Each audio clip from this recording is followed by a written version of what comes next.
my buddy Rich. Rich, how you doing today? Doing good, Mike, and welcome also to the folks watching us over on the YouTube. Wherever you're watching or listening to us, make sure to give us a like, comment, and a subscribe. And if you're tuning in live here on Facebook, leave a comment, leave a reaction, and we'll make sure to give you a shout out at the end of the show. Yep. Mike, how was your week? It's been a busy week. It's been good, but it's been busy. It's homecoming week, so Danielle's been a little stressed there, but we're making it work, and we have a weekend, so let's enjoy that weekend. Yeah, I hear you out. So pretty much the same here, minus the homecoming stuff. Just a pretty normal, I mean, it's Rocky's kind of homecoming busy week. too. I don't know, but I mean, I don't work at the school, and I mean, since I left high school, I really haven't gotten into the whole homecoming thing. That's all. Yeah, I think I've gone twice.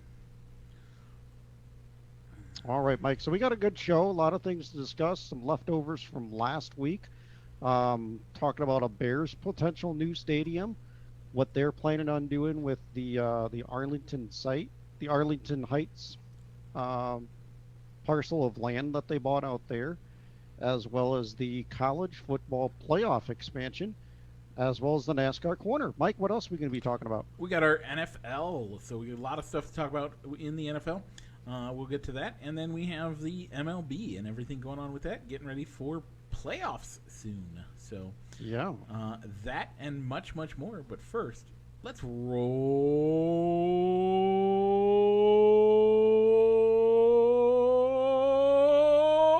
the intro. Broadcasting live from somewhere in Iowa. This is Balls and Sticks, the podcast, with your hosts, Mike and Rich.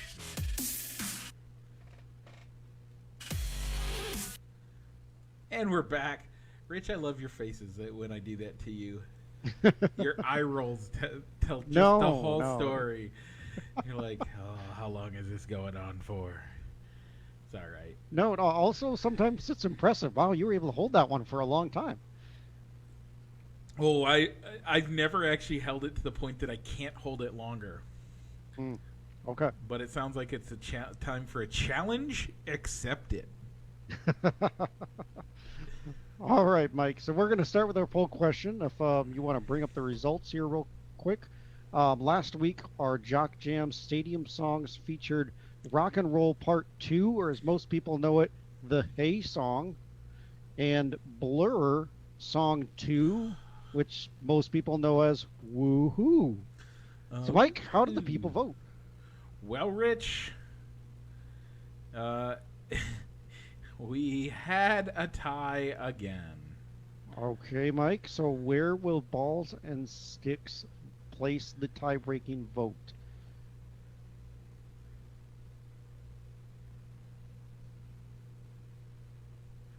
Blur, song number 2.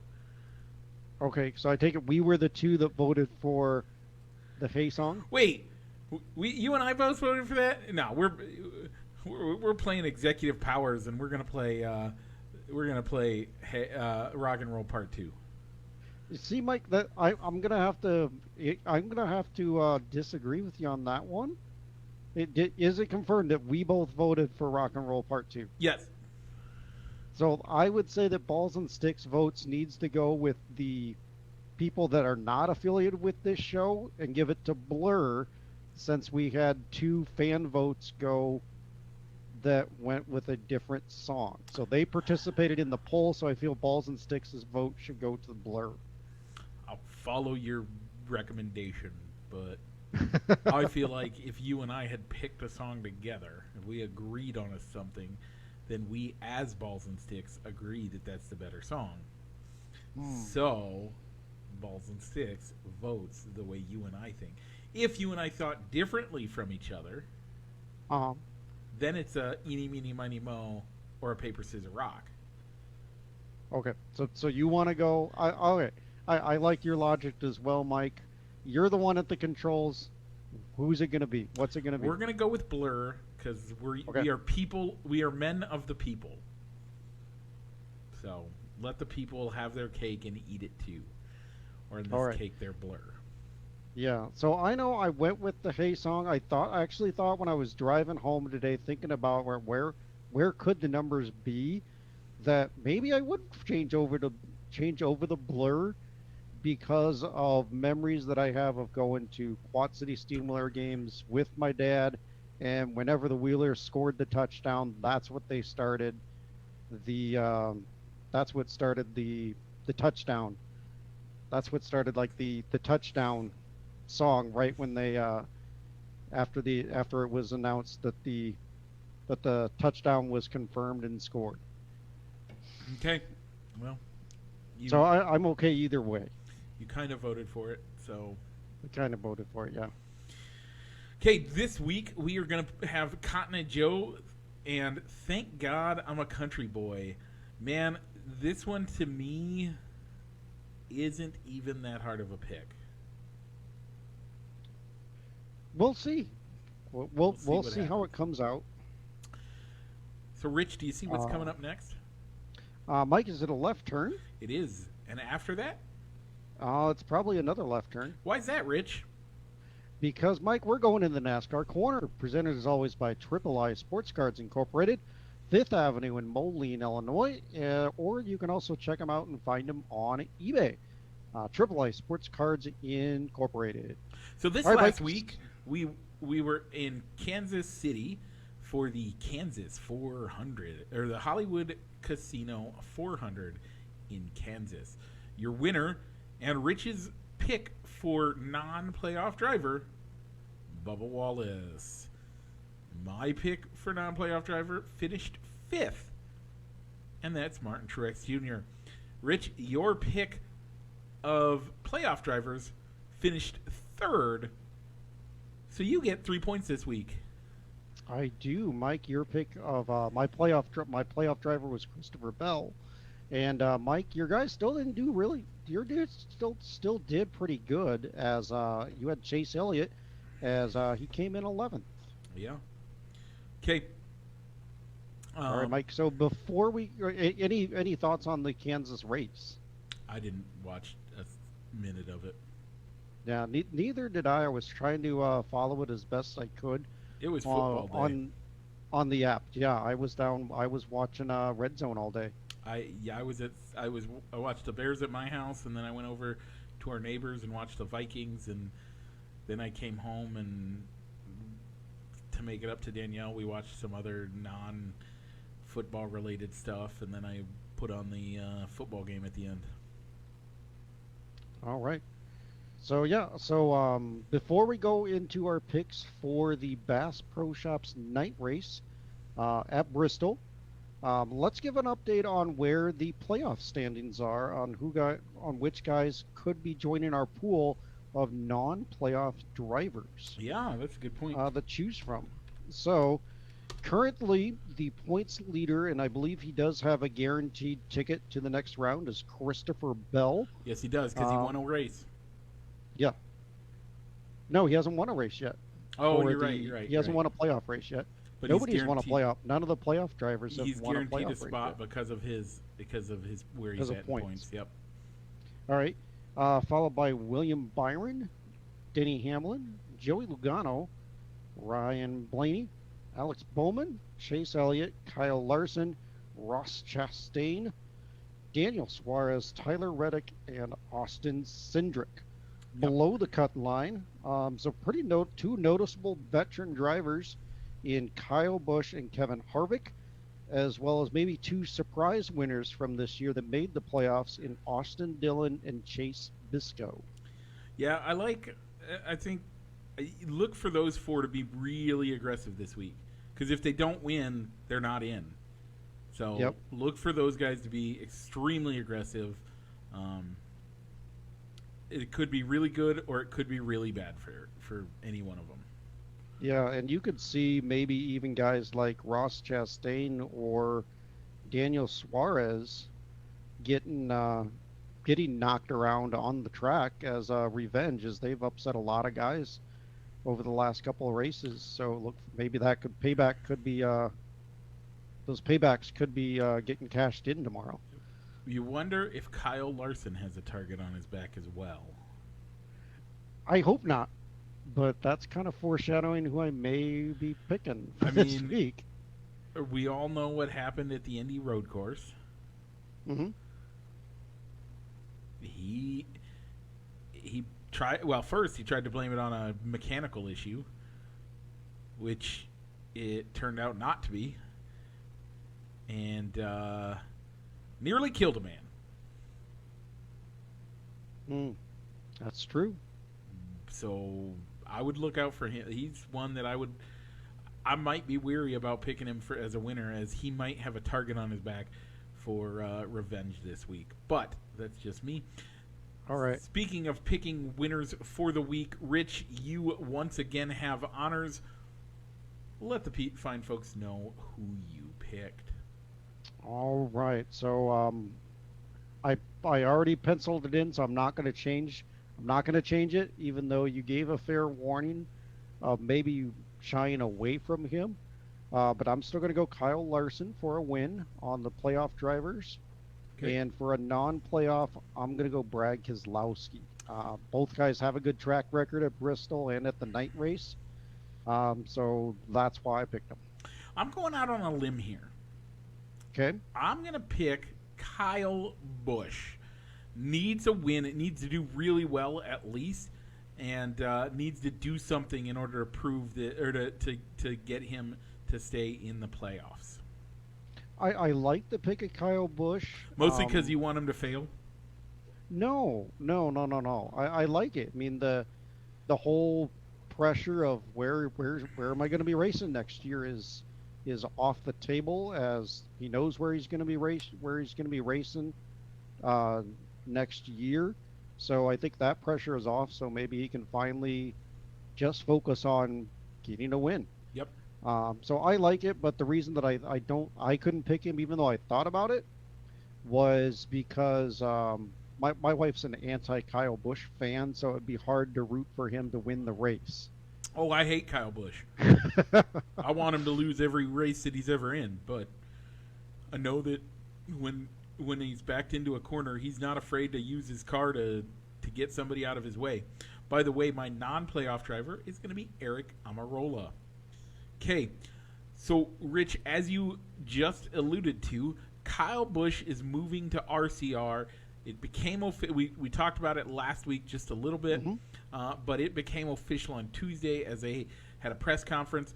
Kyle Busch will be driving the number 8 car, currently being driven by Tyler Reddick, who may be getting a third car if RCR can charter a team.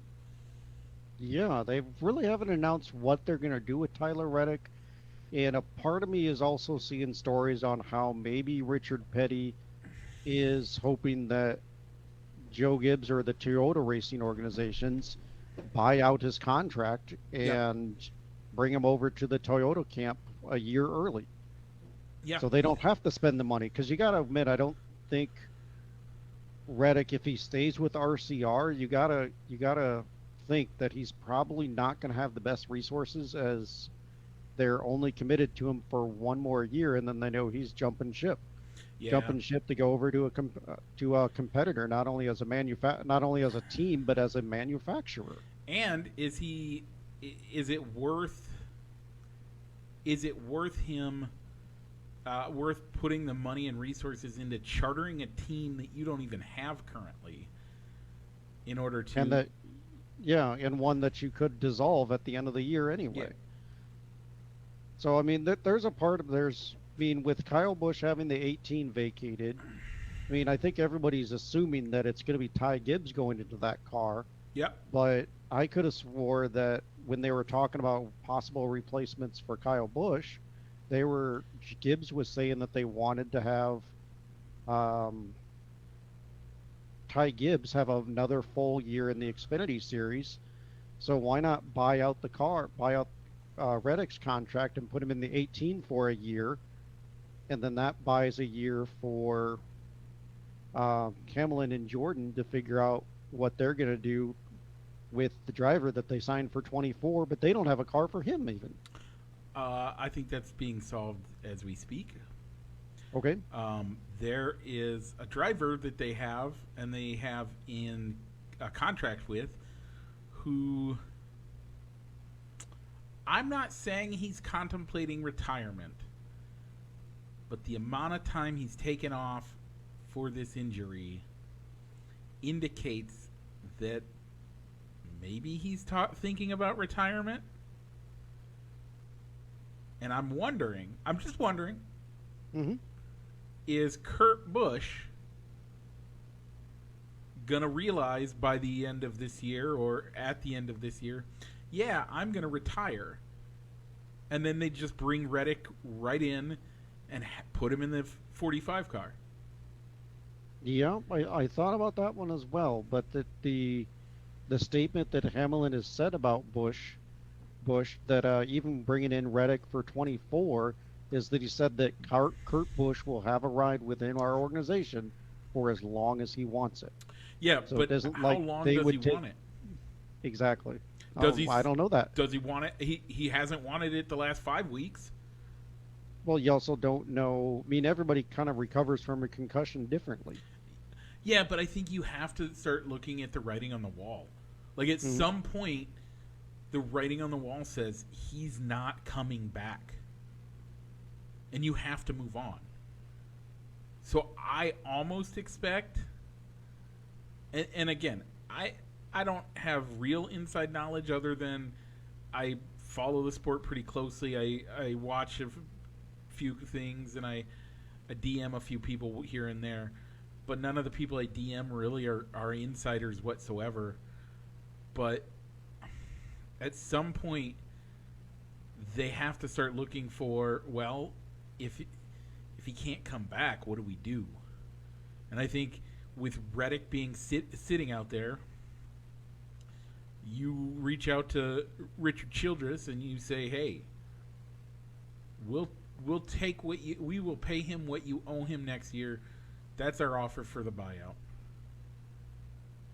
We'll just pay him what you owe him, and he'll jump right in the 45 car. And then you move Kurt Busch into the head of racing operations or something. You get him into your organization in a way that is going to be much more impactful for him, and help him transition into the man that he will be. Yeah, or one that'll allow him to still have a presence with the team and be involved in NASCAR on his terms. Yep. As well, maybe not in a full-time role, having to commit to training to be a race car driver every week, but being more of maybe a mentor role and being at the race headquarters at Toyota. Yeah. Instead of going to the track every week. I don't see why not. It to me seems like a good fit for him, and it seems like it'll be something. It looks like, I mean, I wish Kyle Busch could be in the league another 20 years. That guy brings spark. He brings panache. He's very car intelligent. He's very race intelligent. He's very intelligent. And he makes every team he's at better. Now he may not be PR savvy. That's his worst spot to be at. But everything else, that guy has it going on. So I 100% think that's a great spot for him, and think that moving him up would be good. And that helps your organization. So that's kind of my thought on it. All right, and along with the Kyle Busch moving to RCR, which is the Chevy organization, they have announced that the Kyle Busch Motorsports Trucking, which is a truck series entries, they will also be shifting to Chevys, which will give Chevy a more larger presence in the truck series. Yeah, but I don't know how I feel about that. Yeah, but because I mean he's got pretty solid drivers in his Tundras. Yeah, and they're under contract not with Kyle Busch Motorsports but with Toyota. Yeah. So he's not going to be able to bring those guys over with him. It's a risky move to do. I understand why you do it. You like to. I mean, if he is under contract at RCR and he wants to go race in the trucks one weekend, can't just go show up in a Toyota and jump out wearing a Toyota logo on Friday and then have a bow tie on Saturday or Sunday. That's true. And the other wrinkle into the contract is supposedly his son, Braxton Bush, got I don't know if it's more of a ceremonial offer or an option to come aboard and have RCR sponsor him when he is ready to start when he gets old enough to be more in the NASCAR development program, as he's currently races does the go-karts and something else, one other, I don't know what series he's in. Is he in the ARCA? No, he's not old enough for ARCA yet. I don't know I think how it's old like he is yet. So yeah, I thought that was a neat kind of thing. I don't know if that'll get cashed in or not.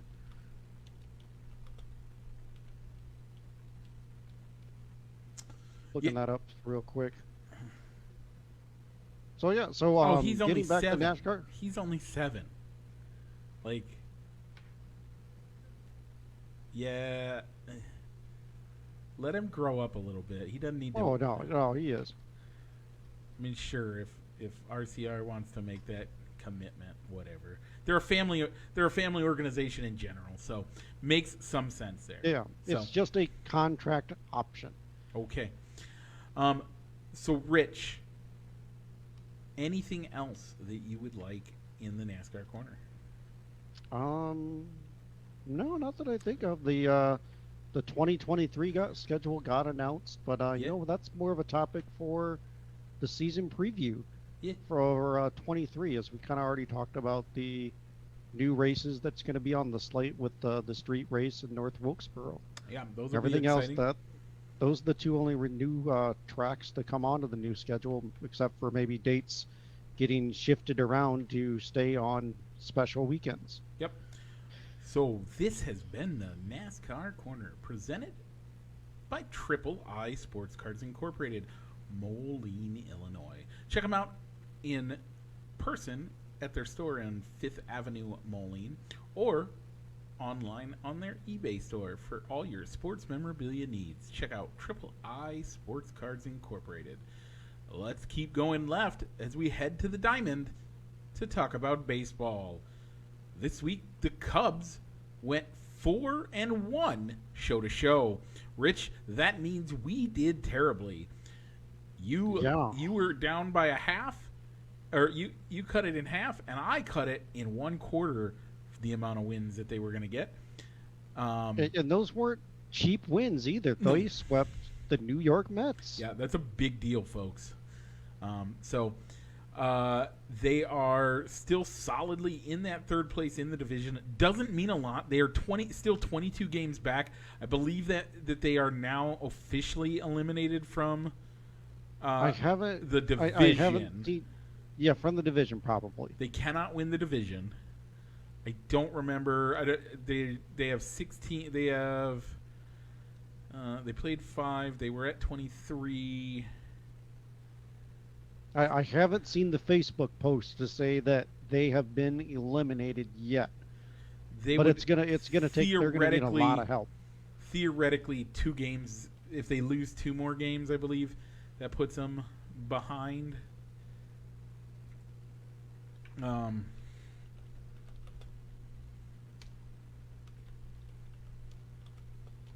All right, so while you're looking that up, Mike, they get 2 games against the Rockies this weekend, go down to Miami to face the Fish, and then they go up to Pittsburgh. So, Mike, how many wins this week do you think they can get out of those 3 teams that have already been eliminated? I'm going to take 4. I like 4 to be that good number. I'm gonna go 3. The Marlins, they always find a way to kind of come up short against the Marlins, and they've got some sneaky good pitching, I think, if you catch them right. So I'm gonna go 3. So if the Cubs lose a game, tomorrow's game, or the Phillies win their game, they're eliminated from the number 5 spot. If the Cubs lose tomorrow's game and the Padres win tomorrow, the Cubs are officially eliminated from the playoffs. Gotcha. So more than likely, when we go on the air next week, they're more than likely going to be eliminated. Oh, they should. By next week, they should be playing for no reason. So, except spoiler. Except spoiler, which could come into play because you got to play the Brewers and the Cardinals down the stretch. Yeah. But more on that later, Mike. So, are you ready to head over? Anything else for the MLB? No, I don't think so. Okay, I still think with so many more weeks to play, it's too early to start looking at what the playoff picture looks like, as I think only the Dodgers have clinched a playoff spot at this point in the season. Yep. All right, Mike. So let's stop making left turns around the diamond and go down to the gridiron, Mike. Yeah. All right, Mike. So it was an odd week, Yep. week 1, so which means that I got first choice on the picks. My lock was a tie, and by eliminator rules, that's a loss. It got beaten. I'm eliminated from my eliminator pool already after 1 week, as the Colts and Texans played to a tie. Yeah, your survivor pool, 20. man. That was just an odd game, as it seemed like neither team wanted to win that game, and it involved some missed kicks. How about Lovie Smith punting on 4th and 3 with 27 seconds left in the overtime? In overtime, essentially playing to a tie. Lovie, come on now, you're better than that. Yeah, and that's what led me to rank the Texans where I ranked them. Yeah, I can in understand. our power rankings, but we'll get there in later. a second. I have some issues with that call, man. All right, the Titans beat the Giants, or I picked the Titans over the Giants. The Giants ended up winning by 1 point. Yes, because the Giants took a risky call of going for 2, and it paid off. Man. And they held on to win the game 22-21. So we are both 0-1 on locks of the week. So hopefully nobody took those advice and went to their local sports book. Yeah, you're 0-1, but whatever. If you didn't take if you didn't take the points spread in the Colts over Texans, you could have at least gotten your money back. Okay. At least. All right, Mike, for the upsets. Go ahead, finish up. Yeah, for the upsets, Rich. I picked the Cowboys over the Bucs. Did not happen. In fact, that game caused Dak Prescott to rip his tendon holding his thumb in place. Yeah, he had to have surgery. Yep. And the Cowboys chose not to put him on the IR, as they are holding out hope that he can make it back in under 4 weeks. Yeah, I don't like that call, but whatever. Rich, how did your picks do? My upset came through as the Vikings really, really handled the Packers. A big loss, 23-7. Yeah, 23-7. You're right. And that would just look like a bad game from Aaron Rodgers. And did you watch it? You said, I watched it through Red Zone. Okay. So I saw the important plays, and the one thing that popped out when they were showing Aaron Rodgers on the sideline is he looks old. He does. He looks old. And then Rich, last week we both picked the Bears to lose. They won. They did win. I think that might screw up my hot take of the year. that they'll mess up and lose out on getting a top 3 pick because they win too many games? Well, it was that they were going to be in contention for one of the top 3 picks and then get their way out of it by winning the last game of the year. I think at this point, there's a good possibility they might do better than we think. They looked decent, but they did. It was also the grossest, wettest game I've seen in a really long time. Yeah, the field looked bad. The conditions, the field looked bad because of the conditions, and I think if that was under normal weather or a light rain instead of a heavy rain, causing almost the entire field to be a slip and slide. Oh yeah, I think the Niners would have won that game. I think that probably is accurate. So, but it's a win's a win, and you take it. Yep. This week, the Chargers and the Chiefs faced off on Thursday Night Football.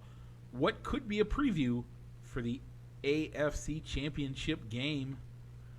Rich, you picked the Chargers. I picked the Chiefs. Who got the point? You did, Mike, as the Chiefs won 27-24. A pick six is what made the difference there. Oh, yeah. As I don't see why the Chargers had to rush to the line and try and keep the offense going in the red zone. I think that could have been a situation where they, especially when you have a guy trying to get out. Yeah. He indicated, he taps his helmet. That's telling your sideline, I need out. Take me out. I need a break. They did. And they rushed to the line and called in the play, and he was the one that was out of position and didn't cut like Herbert thought he would. Yep. And Kansas City made the decisive game-winning play. Yep. But they made it interesting though down the stretch though, getting that setting up to maybe tie the game or get the winner. They just ran out of time. By the way, speaking of last-minute things and things that really exciting parts of the game that happened this week, Rich, I'm going to call you out. Okay. While we were drafting, you made fun of me for my last pick.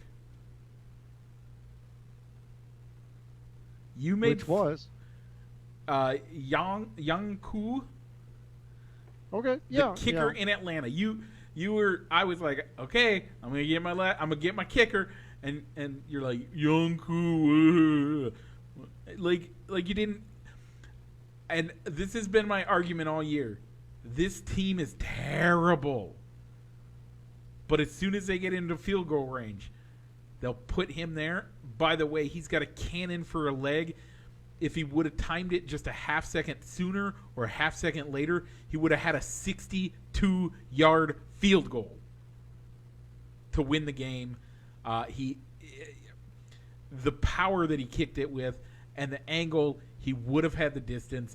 I know he would have. Instead, it gets blocked, keeping Atlanta from winning the game.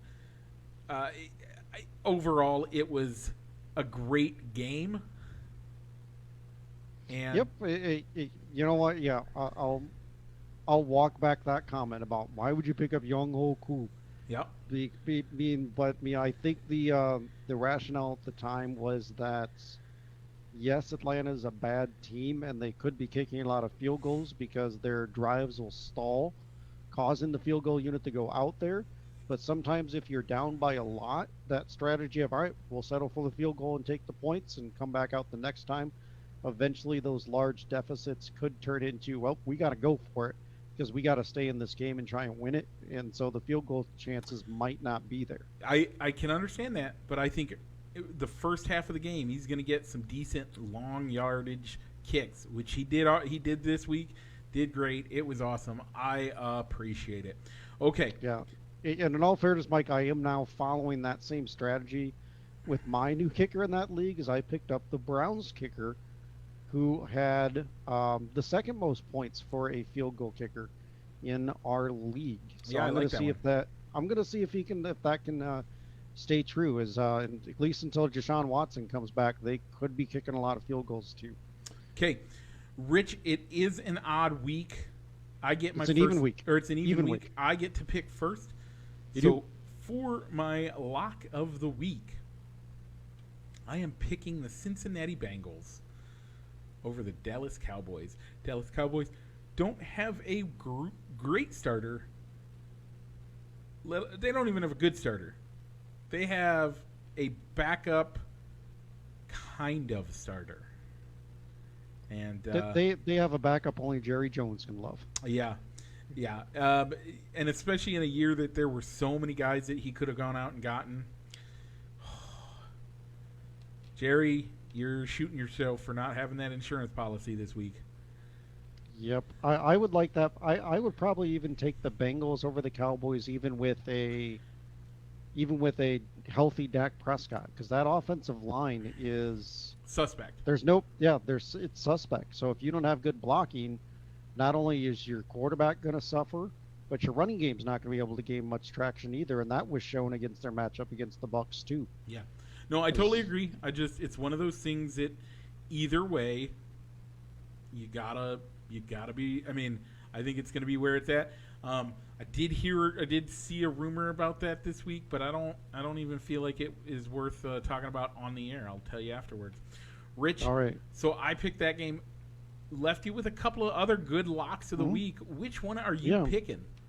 I'm going to go with the Rams going down to Atlanta and getting back on track and beating the Atlanta Falcons. So I mean, the Rams had a bad game. The offense had a bad game, but they were going up against a really good team in the Buffalo Bills. So that's why I didn't really hold that against them too much. So I think they can get back on track going down the Atlanta. Yeah, I like that. That's a good pick. Where were we? I'm sorry, I went and looked this up. The upsets, Mike. Who do you like as your upset? Yeah, this one surprises me that it's as much of an upset as it says it is on the Pick'em. So again, folks, just to recap, our upsets are teams that the Pick'em pick spread has the largest, has whoever has more. So even if a team theoretically is better, but the picks have gone the other way, that could be considered an upset. This week, I am picking the Cardinals over the Raiders. I don't think that's really that much of an upset in real life, but that's what they're telling me. Yeah, that's what the Yahoo pick distribution is currently. Yeah. Now, by all means, it could get a little closer as by the time Sunday rolls around, but we go off of where the pick distribution is before we go on air when we're writing up our outline. So I don't think that's a bad pick. The Cardinals didn't look too good against the Chiefs, but what team does look good against the Chiefs? Yeah, that's a hard task to do, and I think that's why the pick distribution went so far against them. So, all right, Mike, I'm going to take the Saints over the Buccaneers. A lot of Tom Brady's wide receivers are hurt, as you're going to see. Chris Godwin's already been ruled out. Mike Evans is dealing with an issue. Julio Jones is probably the one guy their one wide receiver that doesn't have an injury concern. His is a little more minor than his teammates Mike Evans and Russell Gage. So they're probably going to be running a lot. And also Tom Brady is 0-4 as a Buccaneer against these New Orleans Saints. That's a good call on that. How do you pick against Tom Brady?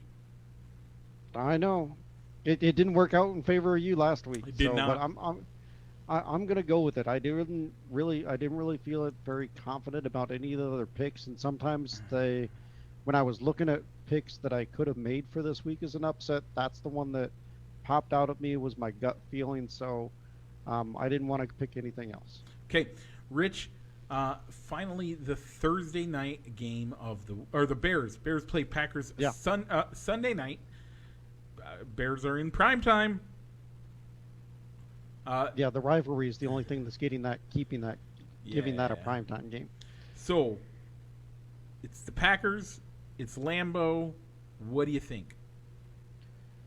If the game were in Chicago, I might be tempted to pick the Bears because of how be lost the Packers offense looked and Tom and Aaron Rodgers throwing temper tantrums about everything that went wrong on the sidelines.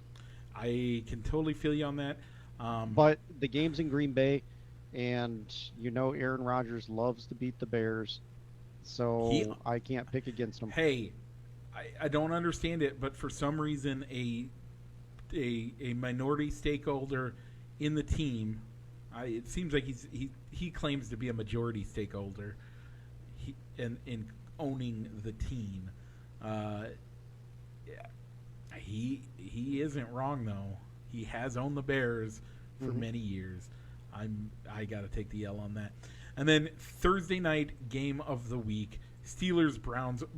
Rich, which game are you, or which team are you taking? I'm going to go with the Browns. Okay. I just don't like the Steelers. That's that one team where I really don't have a great reason on why I hate them, but I do. And the Steelers, I gotta wonder what's going on with the Steelers, because how do you force a team? How do you cause 5 turnovers in the game, and you only win by a field goal in overtime, which also saw multiple missed kicks? Yeah, there's something to be said for that, but in the inevitable words of Dominique Toretto, Okay. it doesn't matter if you win by an inch or a mile. Winning is winning. At the end of the year, are you going to look at their win-loss record and say, "Yeah, but that one game"? Or are you just going to say, "It's a win"? I'd take the Steelers all day on this one, folks. Rich is extremely biased against the Packers or against the Steelers. Always has been. Mm-hmm. I don't think, know what it is. To be I honest think with you, if I he don't. didn't have that utter hatred for them, he would probably pick the Steelers to win this game. But he can't bring himself to do it. It's okay, Nope. Rich. You don't have to try to call it out. Pick the Steelers on this game. The Browns also don't have a quarterback. At least the Steelers have what has constituted a starting quarterback in the NFL for at least one other team. Yeah, that's true. The Browns don't even have a starting quarterback on their roster. Yeah, Jacoby Brissett has only been a full-time starter because somebody else went down, Yep. as he was acquired at the last minute when Andrew Luck announced his retirement unexpectedly, and everywhere else he's been either a placeholder or a backup. Yeah, I don't trust him at all. Pick the Steelers. Rich, if I put a gun to your head and $1 million in your lap, you had to pick which team, and if you lost, I shot you. I might shoot you in your knee, but if you lose, I shoot you. If the team that I pick loses, Yeah. I don't know. I mean, the Browns did play. They played pretty well against the Panthers. They found They a way did. to get it done. They rushed for a ton of yards, and that's what they're going to do until they get Watson back, is hand the ball off But it's the to Panthers. Hunt and Chubb. It was the Panthers. They're not that great of a team. So The Steelers will also be without T.J. Watt, who was put on to the IR. I ripped it back. Okay, real quick, before we go into our power rankings for the week, which we got to do a little quick. We're at 44 minutes already. Okay. A standings in our pick'em for the year. Gotcha. How did we do? How did the Revenge of the Lake Beasts has 9 wins. Mikey's picks has 9 picks. 9 correct picks. Rich's picks has 9 correct picks. And Team McFeely has 9 correct picks. We are tied, folks. Woo! All right. And that does not include the results from Thursday night. It actually does, I think. Oh, okay. But either way. Either way. All right, no, Mike. you're right. You're right. All right, Mike. So power rankings.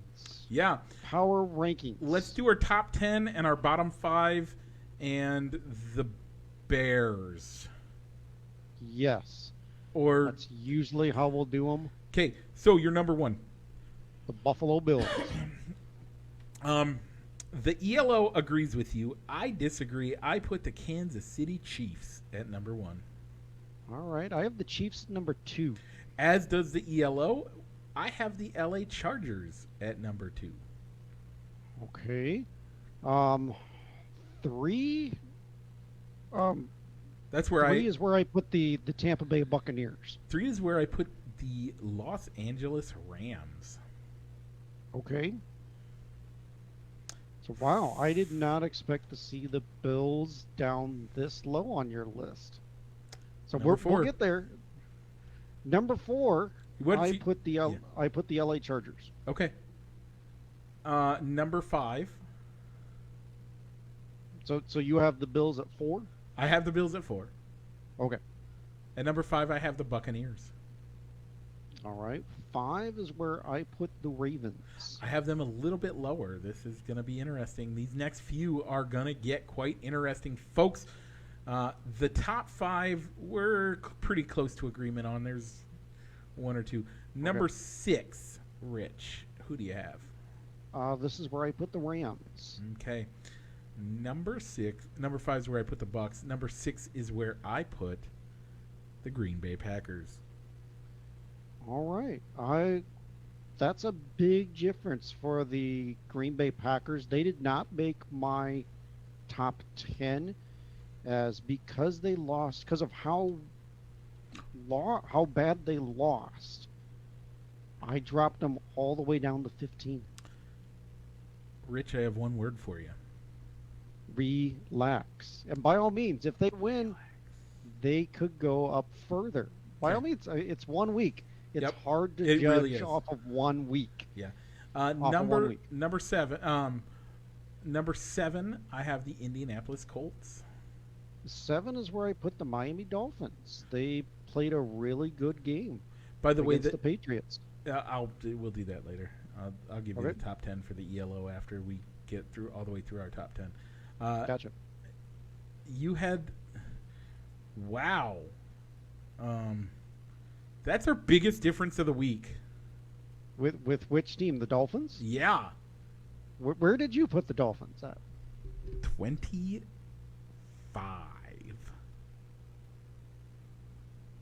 For getting a win over the New England Patriots. I'm not that impressed with the New England Patriots. How far down do you have the Pats?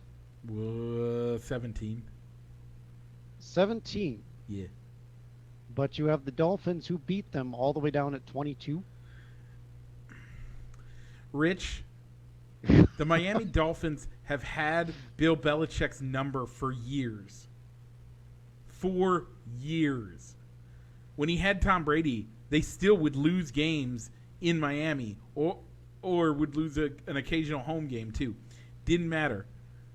The Miami Dolphins, for some reason, know how to play Bill Belichick and his offense. It is all right. It is not. They don't do well outside of that. I was not impressed. Okay, so who did you put at your number 7 spot? The Indianapolis Colts.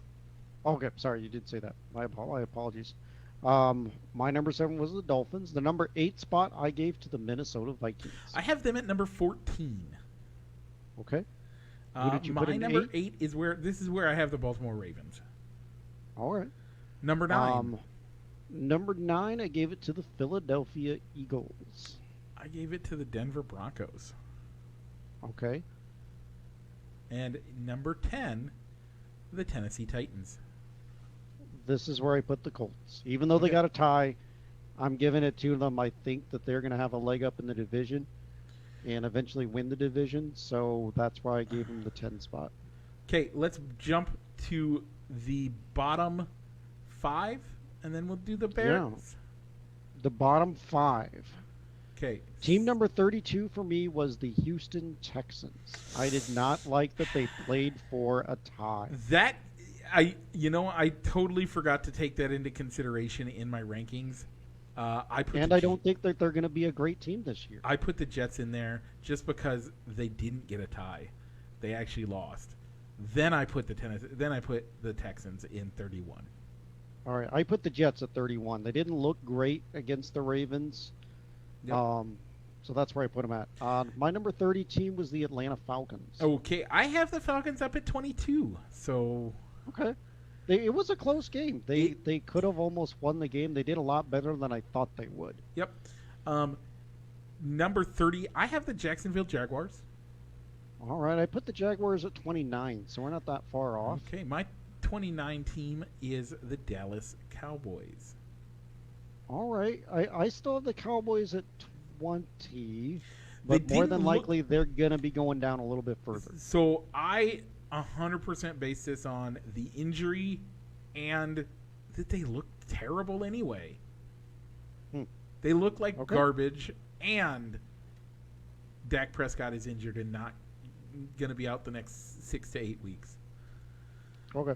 Now, the last team in our bottom 5. Who do you have, Rich, at number 28? Even though they won, I gave it to the New York Football Giants. Okay. Because when I made my rankings, I did take the time to put together a preseason rankings. So I was also kind of considering where I thought they would be, and then also kind of adjusting off of that as well. That's actually why my rankings read the way they do. I know that you think it's crazy for some of my picks, but that's why my picks are where they are, because I did my pre-rankings. I didn't put it in the thing. I should have. I'm sorry. But then I took that and then ranked based on the game. 28 is where I have the Chicago Bears. All right. I gave the Bears a 20. I gave the Bears a 24. They obviously, the weather played a big factor into it. Yep. But they won a game that we were not expecting them to win. And so I put them at 24. Yeah, I put them at 24, even though I do have the 49ers ranked ahead of them up at 18, because I think the 49ers are a better football team. Okay, I don't blame you on that. Now, just because we've done it already, we've done all the other teams, where do you have the Detroit Lions, the only team we haven't talked about in the NFC North? 27. Okay, I have them at 23. They looked better than I thought they would, even in that loss. So, no, that's fair. Okay, and we've already done our biggest discrepancy, so let's move on. We have 2 stories left in our quick hits, so let's talk about expansion first, because I think we can blaze through that, because it's kind of official. We just don't know how soon they're trying. So the College Football Playoffs Board decided to expand it to 12 teams, very similar to what I said, a little bit more, but that's okay. At the latest, it will happen is 2026. They are trying to do it by 2024. And again, a lot of the way that it looks is that it looks like it's going to be very similar to what I said. Take your power conferences, your major conferences, give their winners a automatic bid into the playoffs, and then let the rest of the spots be picked by the board. That's what it sounds like it is for me. Hey, guess what? That's the exact thing I said they should do. I said it should be 8. They went 4 more so they can get extra picks in there. Whatever. I don't care. Isn't this basically what I said? It was.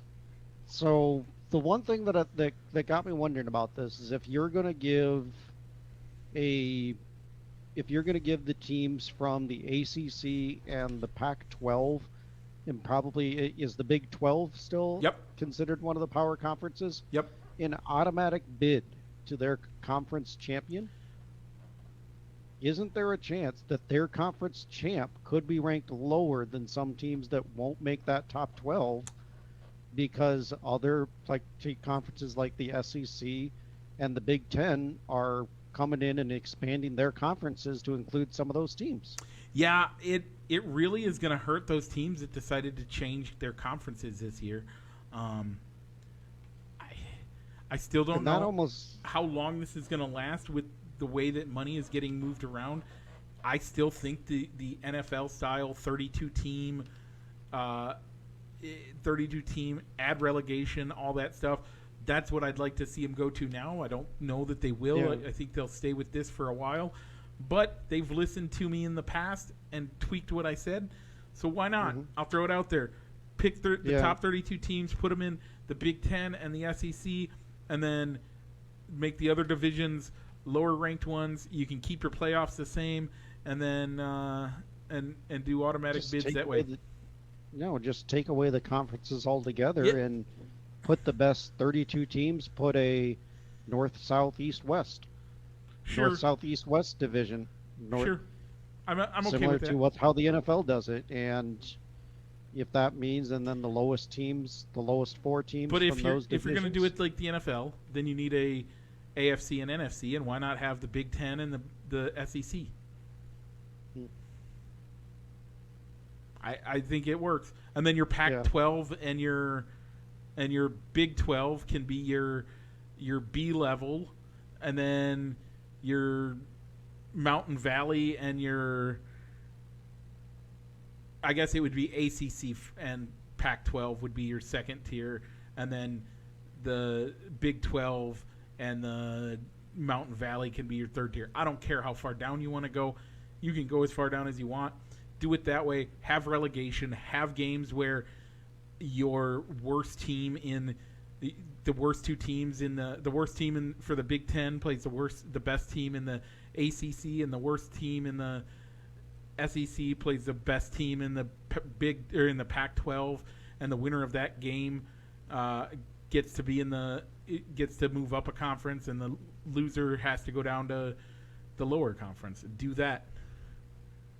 Yeah. So the one thing that got me wondering about all this is that if you have these smaller conferences like the ACC, the Pac-12, or the Big 12, if they get a power date, what's that to stop them from maybe going to the SEC or the Big 10 to say, hey, there's a clearer path to the playoffs if you move over to our conference, to a team that's constantly and regularly seeming to be finishing third or fourth. I think in that'll the happen. Conference. I think that'll just naturally happen. But I think there's contracts involved, and you'll see that play out that way. So, okay, and then finally, the Chicago Bears they released an image and a rendering of what they hope their new Arlington Park facilities would look like. 326 acres in Arlington Park. It is a mega complex for the sports, or for the facilities, for training, and then on top of it they will have looks like they have plans for hotels, like a Hall of Fame type thing, stuff like that. And then the stadium it looks like the bird's nest from the Sochi Olympics. Was it not Sochi? I thought the bird's cage was Beijing. Beijing, yeah. Yeah. It looks to me like the Beijing bird cage that became the indoor ice skating arena for that. That's what it kind of looks like. I mean, I don't know. I don't think it looks awesome, but the stadium shown is a placeholder and not the actual design. So why release it? Why release it if you're just going to put a placeholder in and put this basic looking structure and not? Yeah, the only thing that we got out of that announcement is that the Bears plan to build a dome. Yeah, not a retractable roof stadium. A fixed dome. Yeah. Yeah. So not an open air, not a retractable roof. Okay, Rich, why? Because you're gonna have to play devil's advocate here, because I am gonna tear this apart. Well, Mike, because there is potential, no guarantee, but potential that the stadium that the Bears will own and operate will have the potential to host the Super Bowl, a college championship bowl game, I would imagine maybe the Big Ten championship game could rotate to that stadium between there and Indianapolis. Okay. You could maybe have a college football bowl game there. The NCAA finals, the NCAA final, regional finals, or basketball championships in the dome. But What did it? overall, it's coming down to they want the dome to be able to host other events other than the Bears game Okay. during the winter. What is your goal as a football team? To have a good home field advantage. Okay. What did Sunday tell us about Soldier Field? Home field advantage right there because of the weather. Wait, they had a home field advantage and won the game because it was an open stadium. How crazy is that, Rich? How do you possibly think a fixed dome in this day and age is a good idea?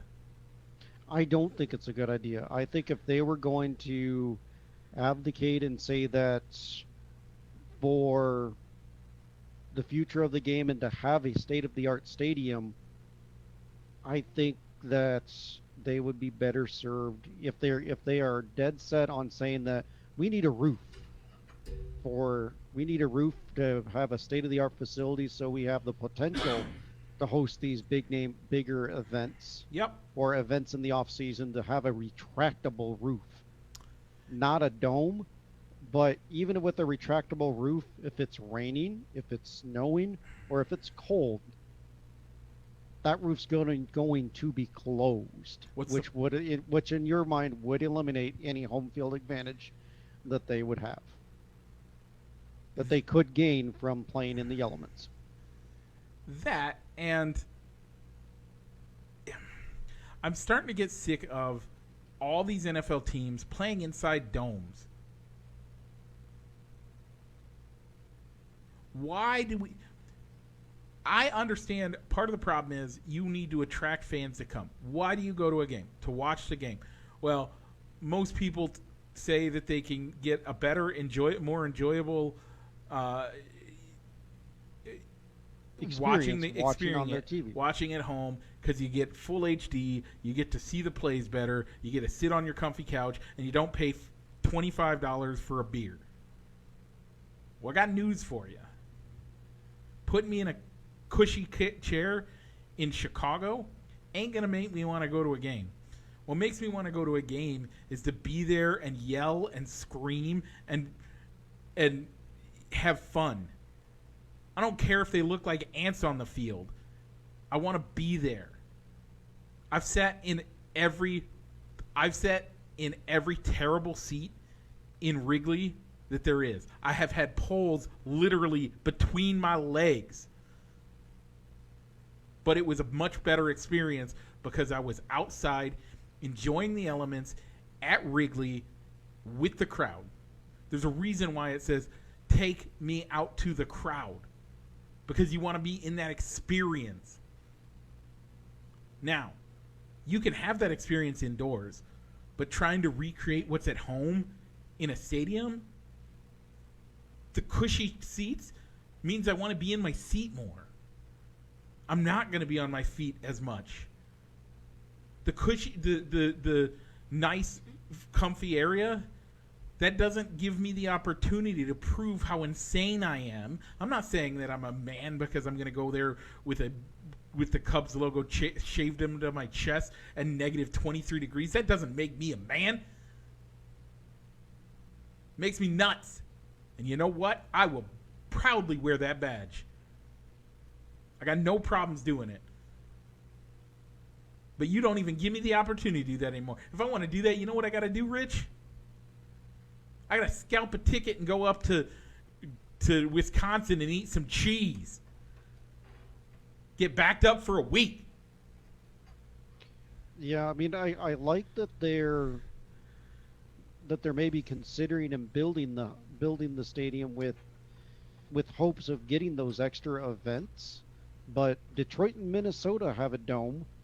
They've hosted one Super Bowl apiece, and there's been no talk of the Super Bowl returning to Minnesota or Detroit. So just because you have the nice luxury stadium and you're in a big stadium, which would allow you to, in theory, host that type of Oh, and game they're going to get a game. February They're going to get a Super Bowl. in February doesn't guarantee that you're going to be on a regular rotation to Nope. maybe host it every 5 or 6 years. Nope. You're It not doesn't. the Superdome. You're not Jerry's World. You're not You're not. Vegas. It's not Miami. It's not Los Angeles or You're Arizona. you're not. You know why those places get the Super Bowl? It's because yes, being at the stadium and all the stuff that goes around it is great, but if I don't have to put my shirt on when I'm outside tailgating, Mm-hmm. if I don't have to, if the fan zone that's around the stadium can be chock full of all this cool stuff that I can do and be outside for 6 hours straight without having to worry about losing a finger. The reason it doesn't go back to Minnesota is the week it was in Minnesota, it was like 40 degrees below zero, and all of the outdoor stuff was canceled. All you could do is stuff in the stadium and stuff inside in the city. It really kills a lot of the opportunity of things you can do. Chicago's not going to be any better. Yep, I could see him maybe getting it once before the NFL rewarding them for building that new state-of-the-art stadium Yep. with the dome, but not being able to have those fan experiences and zones that they put around the Super Bowl during Super Bowl week is going to make it hard for them to get multiple games. Now, I mean, I could see them being a part of trying to get more of the college football games there during the off season, a yep, bowl game. But how much does that bring in for you yep, yep. That's a as good one. as the playoffs expand? How much money is there going to be in those little minor bowl games where you could maybe see a Big Ten team that barely had a winning record but was bowl eligible play against another team that was not good enough to make the college football championship? Yeah, that plus I think you're going to I think the Final Four, the NCAA Final Four probably makes sense. They'll probably be able to do that there. That one is a valid reason to have the dome. Because by the But spring, people in the by March Madness, Chicago's coming alive again. The weather's warming up. It's starting to get nice. You can do some things outside. But when I go, it's never going to host more than one Super Bowl. It doesn't make sense. By the way, if you have to put a team on the field, you want to earn more money in the postseason, put a team on field that makes it to a Super Bowl, because then you get 3 extra games of TV revenue. Yeah, and you know what the Bears would say about that is that, well, with this nice new shiny new stadium, we'll be getting more money that can be invested right back into the team in theory, because now they own the stadium and it will hold more people. Okay. But I think regardless of whether it was an open air stadium, fixed roof, retractable roof, that team, because of the Chicago Bears, they're going to sell out every single game. Yep. Regardless of what type of stadium it is. So I didn't really feel like they needed to cater to a fan base that might have fair weather fans where the weather might deter them to not go to the game. Yeah. So the other thing to come out of this a little bit is that Lightfoot seems to think that, well, if the Bears don't want to play at Soldier Field, maybe we'll attract another NFL team to come play in Soldier Field. I don't see that one working out. The Bears. It's your biggest problem. Chicago is the Bears' town. Yeah. If they attracted another team to that city, or an expansion team, who's going to support that team? Rich, I'm gonna be on the same lines as you. I'm even going to take it a step further, and you're going to look at me cross-eyed, and that's okay. Okay. But it's a Cubs town only till football starts. Nobody cares after that. It's a Bulls town only when they're good, and it's off season for the Bears. It's only a hockey team town when the team is doing well. Any other time, it doesn't And matter. in our opinion, it's never a White Sox town. No, it never. It hardly is. But it hardly is a White Sox town ever. But either way, you're looking at the fact that as soon as the Bears season starts, Sunday afternoon games in Wrigley, attendance drops. If you're going against a Cubs game, or if you're going against a Bears game, your attendance drops dramatically in season. Yeah, so I don't get her line of thought of, well, maybe we'll try and attract a team to play at that stadium that the city owns. Yeah, it's not So, going to happen. Lightfoot. They'll have to figure out something to do with Soldier Field, but I Yeah. don't think attracting an NFL team is going to be Yeah, a viable option. I concur. So, okay, Rich, any shout-outs for the week? Let me check something real quick. Sorry. So Sunday is my father-in-law's... No, not this week. Okay. Sunday is my father-in-law's birthday, so I want to give a shout-out to Tony Phillips. The reason we're doing the show tonight is so that tomorrow morning I can go play golf with him and have a good time and celebrate his birthday. So, Tony, happy birthday. Thank you for letting me marry into your family and allowing me to be your son. It's great. So, with that being said, Rich, people are watching us on Facebook, but they want to take us in their car. What should they do? Look us up on wherever you get your podcasts, and you can find us there too. Yep. Mike, if for some reason they want to try and watch our feed, either live. Obviously, if they want to do it live, they can do Facebook Live. But if they don't have a Facebook, where else can they find us? They can check us out on YouTube and just search for Rich and I playing baseball together. With that, Rich, what should we do? Mike, let's go ahead and roll that outro.